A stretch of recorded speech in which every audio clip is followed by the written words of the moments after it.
काजल,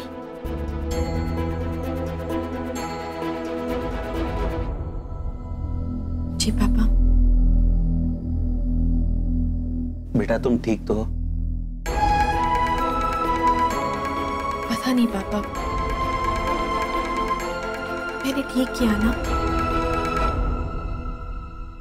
मुझे कुछ नहीं सूझ रहा था, इसलिए हमें सब कुछ जल्दी करना पड़ा। पर आपसे और माँ से एक ही उम्मीद करती हूँ कि आप लोग मेरे इस फैसले को समझेंगे। मैंने आज जो कुछ भी किया है ना पापा, वो सिर्फ अपनी बेटी की जान बचाने के लिए। बेटा अक्षय के जाने के बाद जो कुछ भी हुआ है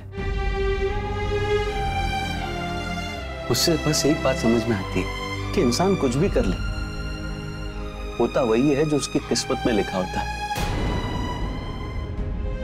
इन दिनों में हम भगवान से एक ही शिकायत कर रहे थे, भगवान तूने इतना बड़ा अन्याय क्यों किया हमारे साथ? हमारा इकलौता बेटा क्यों छीन लिया? मगर आज एहसास हुआ है कि हमने अक्षय को खोया क्यों। पापा आप ऐसा क्यों बोल रहे हैं? काजल बेटा, क्या तुम अब तक नहीं समझी कि तुम और रौनक बाबा हमेशा से एक दूसरे के लिए ही बने थे?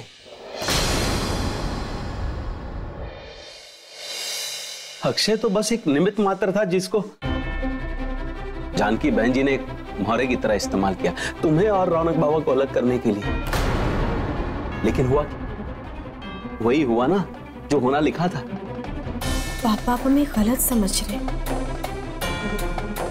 ये शादी, ये रिश्ता, ये सब कुछ सिर्फ नाटक है जो हमने साक्षी की जान बचाने के लिए किया है। बेटा वजह कुछ भी हो, लेकिन अंत में वही होता है जो होना लिखा होता है। यहाँ तो साक्षी सिर्फ एक जरिया बनी। नहीं पापा, साक्षी के ठीक होते ही मैं उसे सारा सच बता दूंगी। और उससे क्या होगा? फिर से बीमार पड़ गई तो इतनी नन्ही सी जान बार बार सदमा झेल पाएगी? बेटा हम तुम्हारे फैसले से नाराज नहीं हैं, लेकिन एक बात याद रखो, ये सब जितना आसान दिखाई दे रहा है उतना आसान नहीं है। तुम्हारी जिंदगी एक बहुत नाजुक मोड़ पर है, तुम्हें सोच समझकर कदम रखने होंगे, वरना सब कुछ बिगड़ जाएगा। तुम सोचती हो कि तुम साक्षी को सब बता दोगी, उसके बाद जब वो रौनक बाबा को मिलने के लिए बार बार बोलेगी तब क्या जवाब दोगी तुम? क्या रौनक बाबा बार बार साक्षी से मिलने आ पाएंगे? क्या तुम साक्षी को लेकर वहां जा पाओगी जहां जानकी देवी रहती है, वही जानकी देवी जिनको तुम्हारी शक्ल से भी नफरत है?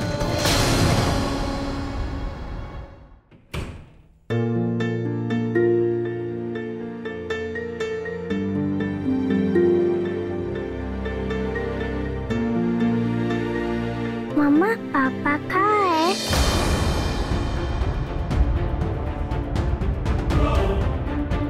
मुझे पापा से बात करनी है।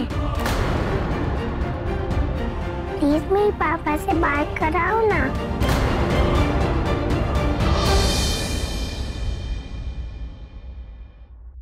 ठीक है, फिर जब आप लोगों को दिक्कत नहीं है तो मुझे क्या एतराज होगा? ओके देन, मैं अपना सामान यहाँ ले आती हूँ।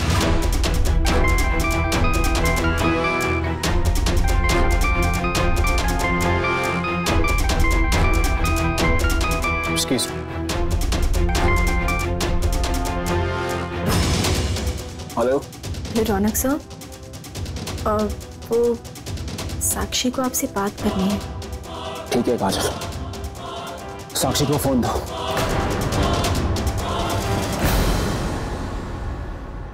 ये लो।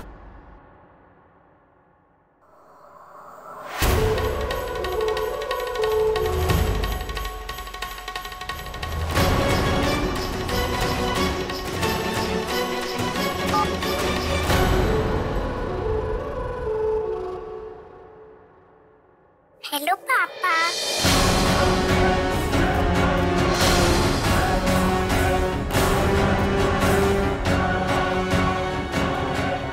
पापा आप कहाँ हो? बेटा मैं घर पर हूँ। आप डैड से मिलने गए हो? हाँ, मैं दादी से मिलने आया। पापा, मुझे यहाँ हॉस्पिटल में नहीं रहना, मुझे आपके साथ रहना है। अब आप मेरे पापा है ना? और मम्मी, पापा और बेबी तो साथ में रहते हैं। तो मैं और मम्मा भी आपके साथ ही रहेंगे ना पापा? बेटा, जब आप पूरी तरह से ठीक हो जाओगे ना, उसके बाद आपकी मामा और आप हम सब साथ में ही रहेंगे।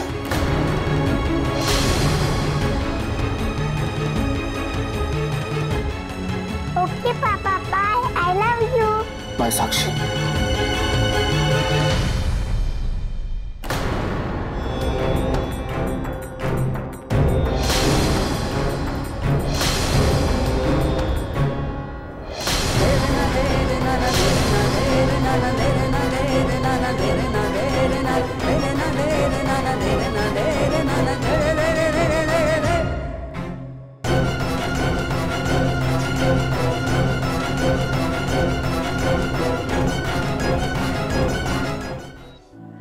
ये लो बेटा, दवाई पी लो। पियो पियो।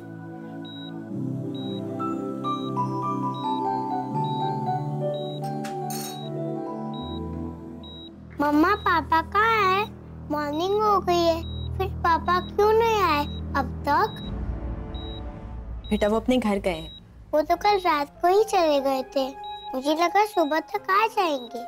मम्मा, क्या पापा हमें छोड़ के चले गए? नहीं साक्षी बेटा, देखो, जैसे मम्मा चाहती है कि साक्षी उनके साथ रहे, वैसे पापा की मम्मा भी चाहती है कि तुम्हारे पापा उनके साथ रहे। इसलिए तुम्हारे पापा उनसे मिलने गए, बस कुछ ही देर में आ जाएंगे। पर उसके पहले आपको ये दूध फिनिश करना पड़ेगा, क्योंकि जब पापा आएंगे और साक्षी को देखेंगे कि उसने दूध फिनिश नहीं किया है तो उन्हें बुरा लगेगा, है ना? ओके मम्मा, मैं जल्दी से गुड गर्ल की तरह ये मिल्क फिनिश कर देती हूँ, फिर पापा आएंगे, मैं उनके साथ खेलूंगी। पक्का। चलो अभी फिनिश कर लो।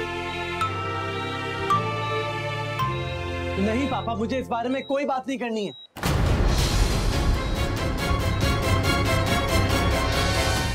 साक्षी बेटा, पूरा दूध फिनिश करना, ओके? मैं अभी आती हूँ। बेटा देख, बात समझने की कोशिश कर। नीति के यहाँ ना आने की कोई ना कोई मजबूरी होगी, कोई ना कोई वजह होगी। कोई वजह नहीं है पापा, आप इन लोगों को नहीं समझोगे, पर मैं इन लोगों को अच्छे से समझ चुका हूँ। सबके सब एक जैसे हैं। नीति भी कुछ कम नहीं है। जान के आंटी की तरह उसको भी हमारी कोई परवाह नहीं है। सब अपने अपने बारे में सोचते हैं। विनय, तू कैसी बातें कर रहा है? तू नीति के बारे में ऐसे कैसे बोल सकता है? तो क्या बोलूं मैं? बताइए आप, क्यों नहीं आए वो यहाँ पे? वो तो मेरी होने वाली बीवी है ना, उसका कोई फर्ज नहीं है। आपको नहीं लगता कि इस मुश्किल के वक्त में उसे एक बार तो हमारे साथ होना चाहिए था? जब रौनक भाई को पता चला तो वो भी आए थे ना, वो तो अपनी शादी छोड़ के आए थे, तो ये क्यों नहीं आ सकती? आई थिंक उसको आना ही नहीं था। उसके लिए उसकी माँ ज्यादा इंपॉर्टेंट है हमसे। फिर तो बात बात में जानकी आंटी को बीच में क्यों ला रहा है? इन सारी बातों से उनका क्या लेना देना है? लेना देना है भी, और इसीलिए मैंने फैसला किया है, मैं नीति से शादी नहीं करूंगा। विनय। हाँ पापा, मुझे ना तो उस लड़की से और ना ही उस घर से कोई रिश्ता रखना है। जब भी जानकी आंटी को देखता हूं ना, मैं अपने गुस्से को कंट्रोल नहीं कर पाता। तू ऐसा सोच भी कैसे सकता है विनय? नीति तेरे बच्चे को जन्म देने वाली, तो उसे छोड़ने की बातें कर रहा है। मैं मानती हूँ जानकी आंटी ने गलती की है, पर उसकी सजा तू नीति और उसके बच्चे को देना चाहता है? इसी बात की तकलीफ है दी कि उसके पास मेरा बच्चा है, वरना छोड़ तो मैं उसको तभी देता जब मुझे पता चला था कि हमारी लाइफ बर्बाद करने वाली और कोई नहीं, उसकी माँ है। हमारी लाइफ में जो भी गलत हो रहा है ना, वो सब उसकी माँ का किया धरा है। बस, अब एक शब्द और नहीं सुनूंगी मैं विनय, और एक बात तुम अच्छी तरह से सुन लो, आज के बाद न तुम ऐसा कुछ सोचोगे और नहीं करोगे। और तुम ये कैसे भूल सकते हो विनू, आज हमारी साक्षी की जान बची है नीति की भाई की वजह से। अगर उन्होंने शादी नहीं की होती तो बोलो ना, अगर रौनक सर ने मुझसे शादी नहीं की होती तो क्या होता? हम इतनी बड़ी प्रॉब्लम से बाहर आए हैं सिर्फ उनकी वजह से, और तुम रौनक सर की बहन को छोड़ने की बात कर रहे हो? वाह जी, कमाल। आप जिसकी इतनी वकालत कर रही हो ना, उसी की वजह से आपको एक अनचाहे बंधन में बंधना पड़ा था, और आज भी उसी की वजह से आपको एक ऐसे इंसान से नकली शादी करनी पड़ी जो आपसे प्यार करता था और आज भी करता है। नहीं दी, मैं आपके जितना महान नहीं, मैं नीति से शादी नहीं करूंगा, फिर भले ही मुझे जेल क्यों जाना पड़े। जानकी आंटी को पता चलना चाहिए कि तकलीफ क्या होती है जब उनकी बेटी की जिंदगी बर्बाद होगी, जब उनका नाती बिना बाप के नाम के पैदा होगा, तब उनको पता चलेगा कि जिंदगी के साथ खिलवाड़ करना किसे कहते हैं। विनय, विनय, विनय सुन, रुक।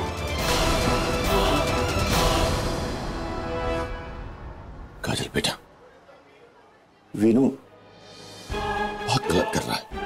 इस सब में बेचारी नीति का क्या दोष? उसने क्या गलती की? काजल बेटा सोच, अगर रौनक को ये सब कुछ पता चल गया तो, और अगर रौनक ने साक्षी को सब सच बता दिया तो, अगर बेटा ऐसा हो गया तो सब बिगड़ जाएगा बेटा।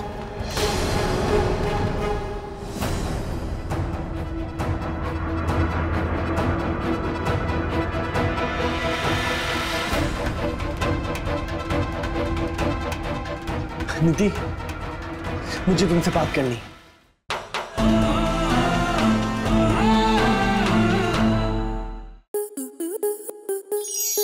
स्टार प्लस के YouTube पेज पर आने के लिए आपका धन्यवाद। अपने फेवरेट शोज देखने के लिए subscribe to Star Plus YouTube page and hit the bell icon.